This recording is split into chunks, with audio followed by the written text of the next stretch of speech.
Hi friends, welcome back to our family. నేను మీ చందు. నన్ను మీ ఫ్యామిలీలో ఒక పర్సన్ అయితే అనుకొని నన్నైతే సపోర్ట్ చేయండి. సో ఇక మనం లేట్ చేయకుండా వీడియోకి వెళ్దాం.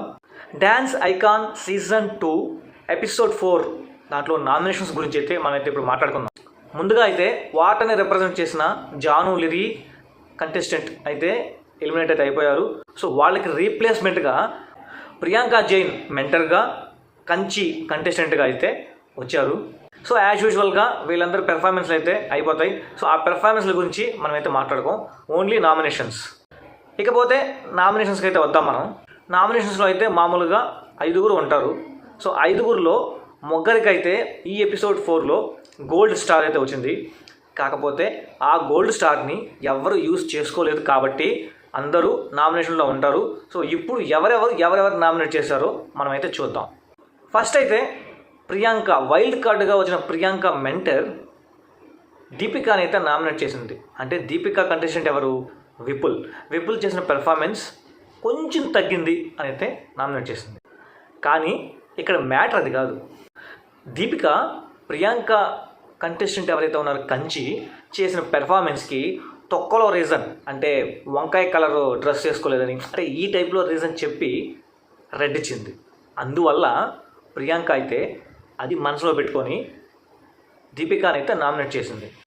ఇంకా తర్వాత దీపిక అయితే యాజ్ యూజువల్గా ఆ వంకాయ కలర్ అనే సాకు పెట్టి మన ప్రియాంక జైన్ అయితే నామినేట్ చేసింది.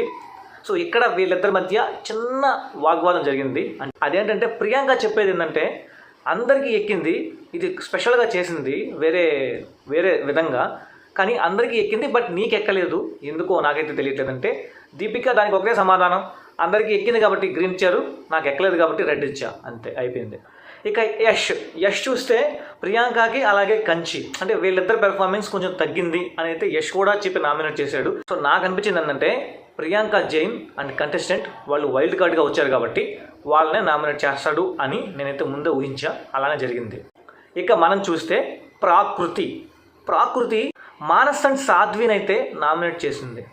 నామినేట్ చేస్తూ చెప్పిన రీజన్ ఏంటంటే తనకి ఆల్రెడీ 20 years క్లాసికల్ మీద పట్టుంది. సో కాబట్టి నాకు పెద్దగా అనిపించలేదు, అంటే స్పెషల్గా అనిపించలేదు అని చెప్పి అయితే నామినేట్ చేసింది. కానీ ఇక్కడ మానస్ దాన్ని ఎలా తీసుకున్నాడంటే, మానస్ కానీ సాధ్వి కానీ లాస్ట్ టైం కూడా ఇలానే ఆఫ్ స్క్రీన్లో సాధ్వి నువ్వు చేసే పెర్ఫార్మెన్స్లు కానీ నువ్వు అంటే నాకు చాలా బాగా ఇష్టం పర్సనల్గా అని చెప్పి ఆన్ స్క్రీన్కి వచ్చి నామినేట్ చేయడం అనేది నాకు బాగా బాధేసింది. అందువల్లనే నేను అప్పుడు కూడా సరే డైరెక్ట్గా ప్రాకృతిని నామినేట్ చేశాను, కంటెస్టెంట్ని నామినేట్ చేయలేదు అని చెప్పాడు మనసు. ఇక్కడ సాధ్వి కొంచెం నోరైతే జారింది. ఎందుకంటే ఇక్కడ మెంటర్స్ అనేవాళ్ళు కొంతమంది డాన్సర్స్ అవ్వచ్చు, కొంతమందికి డ్యాన్స్ అంటే ఎందుకు తెలియదు. అలాగే ప్రాకృతి వచ్చింది ఇలా మోడలింగ్ ద్వారా వచ్చింది, తనకి ఎలా తెలుస్తుంది?